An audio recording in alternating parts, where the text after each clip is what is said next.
Nous allons parler du sarclage mécanique qui est rentré dans notre itinéraire technique aujourd'hui. Car vous savez, de plus en plus, on nous demande de faire des efforts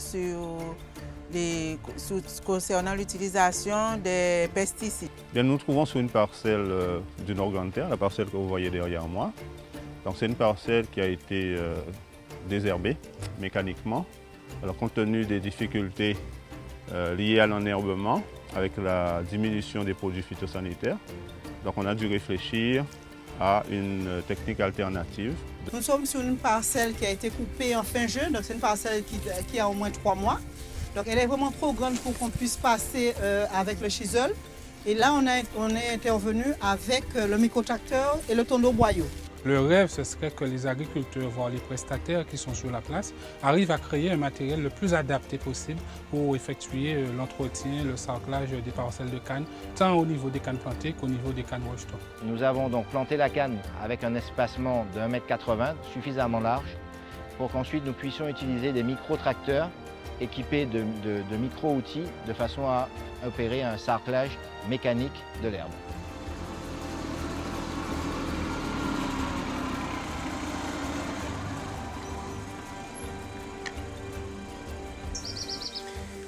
J'ai commencé la mécanisation depuis la création de l'Office de l'eau dont j'étais contrôlé. On m'a interdit le désherbant au bord de la rivière. Donc j'ai dû changer mes pratiques en utilisant la mécanisation. Aujourd'hui, vous savez, on parle de la santé, on parle de l'environnement. Nous sommes des agriculteurs. C'est vrai que nous voulons produire, mais nous voulons garder aussi notre environnement propre et agréable et surtout pour notre santé aussi. Nous sommes obligés de réduire cette utilisation de produits phyto en utilisant un matériel de sarclage qui serait le plus adapté et je dirais voire innovant pour nous permettre d'être le plus efficace, c'est-à-dire le plus productif dans la canne à sucre. Parce qu'une parcelle enherbée, c'est du rendement en moins. Le chisel et le gyroboyeur sont les outils les plus utilisés pour le désherbage mécanique de la canne à sucre en Guadeloupe.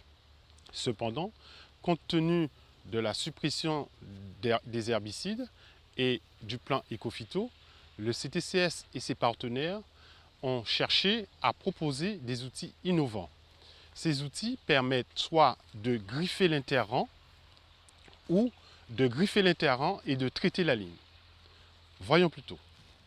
Les outils que nous sommes en train d'utiliser pour effectuer ce sarclage, ce butage, sont la sarcleuse buteuse, le chisel. En fait, il y a lieu de trouver du matériel le plus adapté possible parce que les travaux de sarclage et de butage se font principalement sur de la canne plantée, mais le souci, c'est sur les cannes rejetons où nous avons la présence de paille, où le sarclage, le butage, voire le passage du chisel n'est pas aussi évident que si c'était un sol nu. Alors nous sommes au Nord-Grande-Terre, à Port-Louis, sur une parcelle de canne, donc la parcelle que vous voyez derrière moi. Et vous voyez également un outil qui est en train de travailler. Alors c'est un outil qu'on appelle le cultivateur qui va désherber le champ de canne. L'avantage, c'est que l'inter-rang est désherbé. Par contre, il y a un inconvénient, c'est que sur le rang, l'outil ne peut pas passer. Ce qui veut dire que sur le rang, il y aura encore des herbes. On a constaté également, pendant le passage, que c'est plus intéressant de faire un passage aller et un passage retour sur le même rang. Et vous le voyez d'ailleurs, le travail est de meilleure qualité. Donc nous sommes sur une parcelle de canne plantée où l'agriculteur a décidé d'utiliser la lutte mécanique pour lutter contre les adventistes. Donc un entrepreneur lui a réalisé un griffage avec un chisel. Donc le chisel, c'est un outil en forme qui possède 2 griffes. Il n'a pas voulu trop se rapprocher du rang pour ne pas arracher les tiges de canne. Donc, ce qui fait que l'inter-rang est nettoyé. Ça fait près d'une semaine que ça a été fait, donc on peut constater qu'il y a des repousses de graines d'adventice.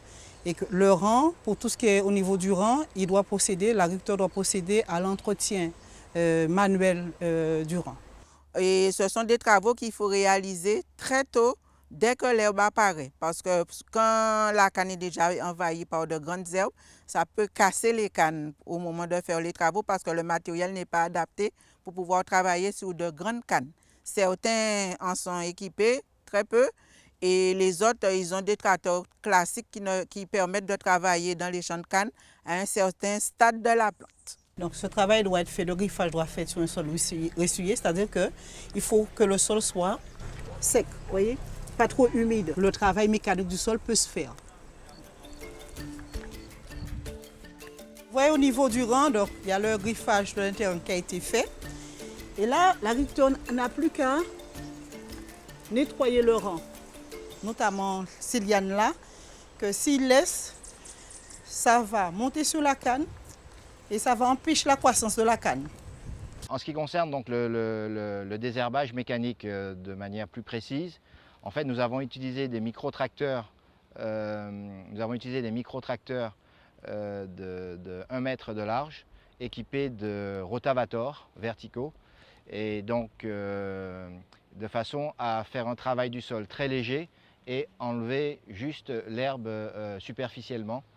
Et derrière, nous avons également utilisé une fraiseuse verticale équipée d'un rouleau qui tasse le sol de façon à obtenir un travail du sol vraiment parfait et enlever en fait le maximum d'herbe de manière mécanique.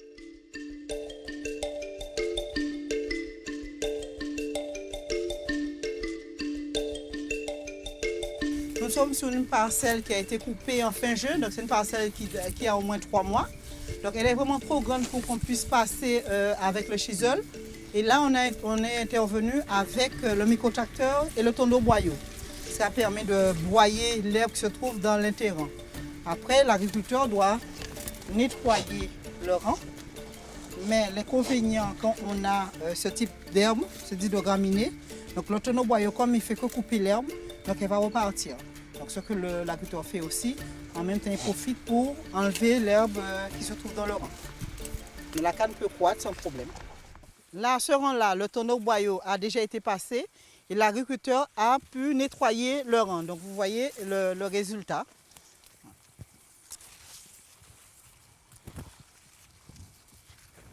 Donc, avec le micro-tracteur, on peut aussi faire l'entretien des balises. Et en ce qui concerne l'entretien du rang de canne, il faut savoir que l'intérieur doit être au moins à plus de 1 mètre. Puisque le micro-tracteur il fait près de 1 mètre. Donc si les planteurs ils plantent à moins de 1 mètre 50, 1 mètre 60, le micro-tracteur ne peut pas intervenir. L'inconvénient d'utiliser le micro-tracteur, il faut que la parcelle soit épierrée, donc il ne faut pas qu'il y ait de pierre. Et quand il pleut, il y a des problèmes au niveau de l'outil, il y a la boue qui s'emmagasine au niveau de l'outil, et donc le travail ne peut pas bien se faire.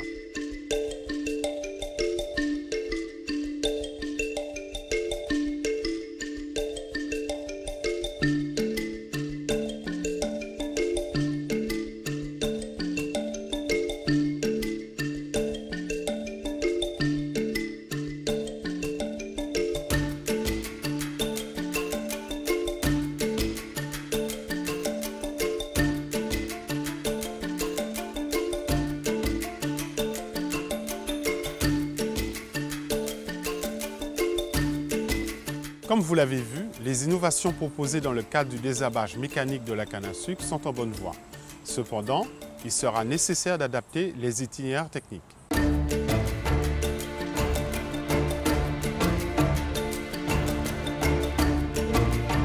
Bien évidemment, le chemin est encore long car nous devons travailler sur la réduction des coûts des outils pour les agriculteurs, mais aussi sur leur diffusion auprès d'un plus grand nombre à travers le RITA de la Guadeloupe, le réseau d'innovation et de transfert agricole.